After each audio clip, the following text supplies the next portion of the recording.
So if after getting the scholarship, how your life is ongoing and how you say about this Fulbright scholarship, if you want to compare with other scholarships, so what's your opinion regarding this?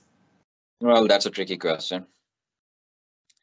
Uh, well, every scholarship and every they have it has pros and cons. To be very honest, so regarding Fulbright, I would say a lot of benefits that we get usually, especially the people who are coming from our country, where the very brilliant students, they have a lot of talent, very good skills, but they are, they don't have a lot of resources. So for that purpose, I think Fulbright is the best. From they just pick you when you are eligible for eligible, you just secure in the initial part of that scholarship before the interview. From that to till you reach here in US, they cover every expenses, and even you get you here. You have health insurances that cover the primary and secondary, and a lot of other benefit you get after that. Even something happens with you, your maintenance, if you want to go somewhere for the research purpose, you have to give them an application, and they'll approve if you just show them that's the work that's mandatory for your research. So I would say that in financial aspect, the Fulbright is the best. It has a good reputation as well.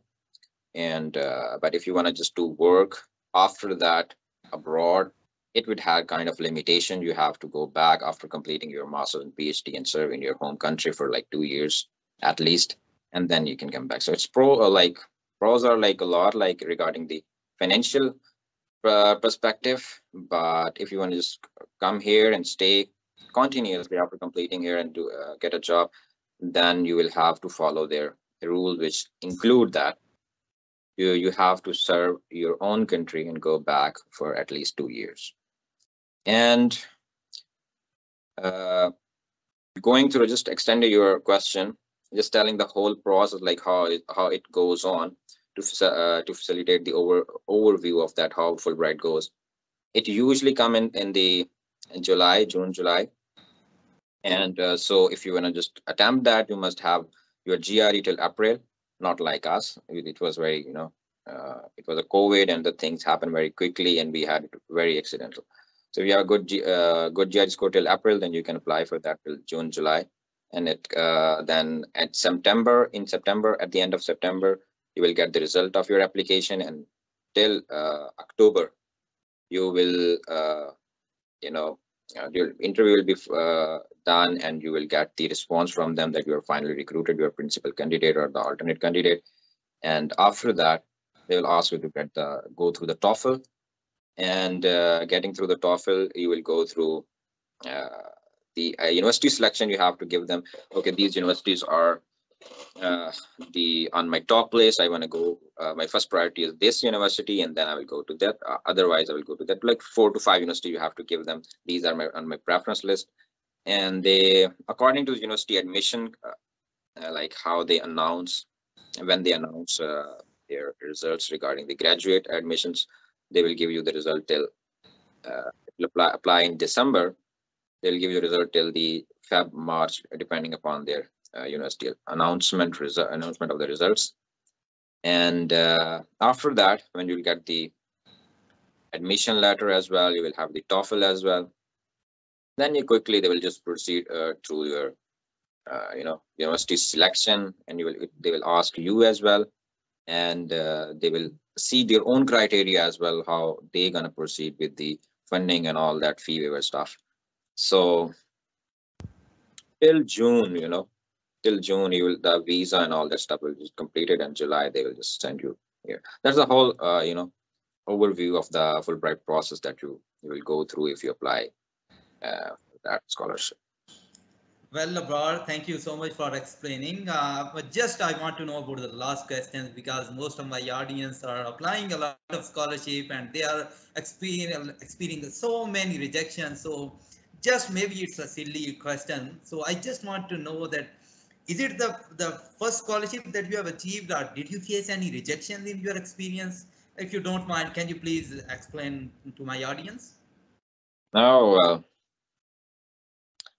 Well, to be very honest, I faced a lot of rejections. I've been just applying for a lot of universities from 2020 January, I think so, and applied for the Fulbright in 2021 July. So you can see it's a 1.5 year.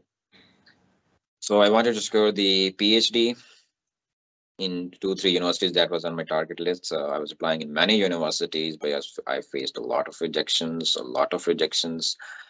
I can't even remember how many. And that was not, different. There was the funding process. Sometimes the funding process, sometimes due to my, some points in my academic record, and a lot of stuff happened in 1.5 years. So yeah, sometime in that rejections, I felt, kind of disappointed. But nature work in mysterious ways. So finally, when just I heard news of that, I secured the Fulbright scholarship. I was really happy about that, and then I look back and see about my those rejections. Then I think that happened for some good reasons.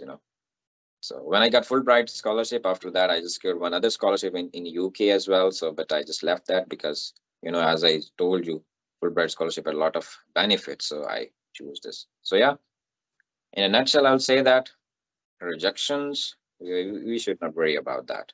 I faced a lot, but now look, here I am, and I'm happy about that. Well, Abrar, thank you so much for giving your time, and I would like to congratulate you on the hunting this prestigious scholarship. And I want to give, like as you know, my audience don't worried about it. Fulbright scholar is in front of here. He has faced so many rejections, so don't worry about it. Keep applying, trying, and I'm sure that one day you will get your dream. So thank you so much again, Abrar. Yeah. Yeah. One last thing, Sabir, I want to say, if any of your audience wants needed some guidance on anything, I will drop my email address, and you can just put it in the description of your video, and I will welcome any of the person who would like to get any guidance regarding the Fulbright application and all that stuff. I'll be very happy to help them. Well, abroad, that's a great favor for my audience. Thank you so much. Of course, I will put the email address as well. Along with that, I would like to know my audience, if you have any further questions, you can raise in the YouTube comment section, and we can again patch up for this video, and we would like to take time from the abroad. Thank you so much, abroad. Thank you. Have a good morning to, but in Hong Kong it's a good evening. So thank you so much. Thank you so much, Sabir. Thank you so much.